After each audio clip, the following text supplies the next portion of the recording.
मथुरा के क्रूर राजा कंसा के आदेश पर बच्चों की दुश्मन और भयानक राक्षसी पूतना गोकुल की पवित्र धरती की तरफ निकल पड़ी। वो हवा में उड़ती हुई मौत की तरह गोकुल के ऊपर मंडरा रही थी। उसका असली रूप इतना डरावना था कि उसे देखकर कलेजा कांप जाए। बड़े बड़े पीले दांत, खून जैसी लाल आंखें और एक सूखा हुआ काला शरीर जो किसी पुराने पहाड़ जैसा विशाल था।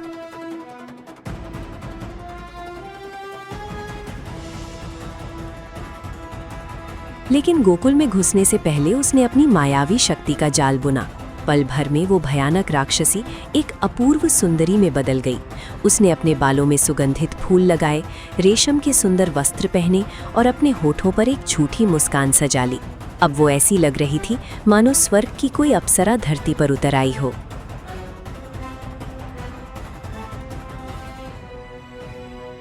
जब वो गोकुल की गलियों से गुजरी तो गांव के लोग उसे देखते ही रह गए।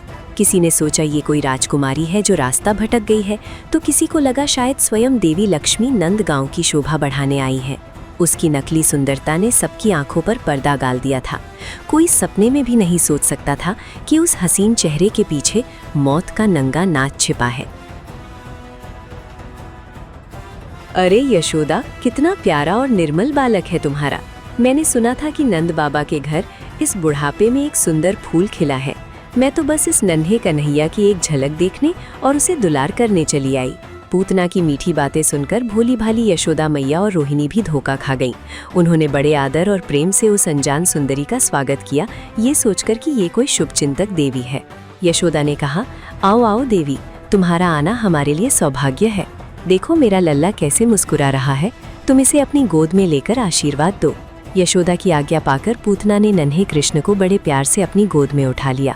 जैसे ही उसने कृष्ण के कोमल शरीर को छुआ, उसे एक अजीब सा बिजली का झटका लगा, लेकिन अपने घमंड में उसने इसे नज़रअंदाज कर दिया। बेचारी भूली यशोदा, इसे नहीं पता कि मैं इसके बेटे को प्यार करने नहीं बल्कि हमेशा के लिए मौत की नींद सुलाने आई हूँ। मैंने अपने स्तनों पर दुनिया का सबसे खतरनाक हलाहल विष लगाया है। आज कंसा का दुश्मन खत्म हो जाएगा। पूतना ने कृष्ण को दूध पिलाना शुरू किया। नन्हे कृष्ण ने अपनी आंखें बंद कर ली।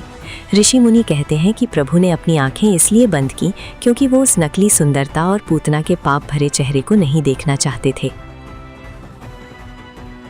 कृष्ण ने बड़े मज़े से दूध पीना शुरू किया, लेकिन उस जहर का उन पर कोई असर नहीं हुआ। उल्टा वो दूध के साथ साथ पूतना के शरीर से उसकी सारी बुराई और जहर को खींचने लगे। और फिर चमत्कार हुआ। कृष्ण ने अपने असली रूप का हल्का सा परिचय दिया। दूध और जहर पीने के बाद वो पूतना के प्राण यानी उसकी जीवन शक्ति को ही खींचने लगे। पूतना का शरीर दर्द से फटने लगा। उसकी मायावी सुंदरता पल भर में गायब हो गई और उसका असली विशाल और डरावना राक्षसी चेहरा सबके सामने आ गया।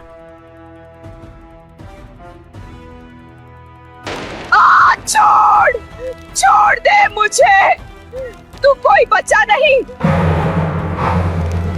तू काल है, मेरे प्राण मत खींच, छोड़ दे। दर्द से पागल होकर पूतना ने अपना विशाल रूप धारण कर लिया और आसमान की तरफ भागी, ये सोचकर कि वो कृष्ण से पीछा छुड़ा लेगी। लेकिन नन्हे कन्हा ने उसे मजबूती से पकड़े रखा। आखिरकार पूतना के प्राण निकल गए और वो एक बड़े पहाड़ की तरह धड़ाम से जमीन पर आ गिरी। उसका विशाल शरीर इतना बड़ा था कि उसने मीलों तक के पेड़ पौधों को कुचल दिया। गोकुलवासी इस भयानक आवाज से डरकर घरों से बाहर निकल आए। जब धूल और मिट्टी हटी तो उन्होंने देखा कि एक विशाल राक्षसी मरी पड़ी है। और सबसे बड़ा चमत्कार तो ये था कि उस भयानक शरीर के ऊपर नन्हा कृष्ण बिल्कुल निडर होकर हंस रहा था और खेल रहा था। यशोदा ने दौड़कर कृष्ण को उठाया और उन्हें चूमने लगी।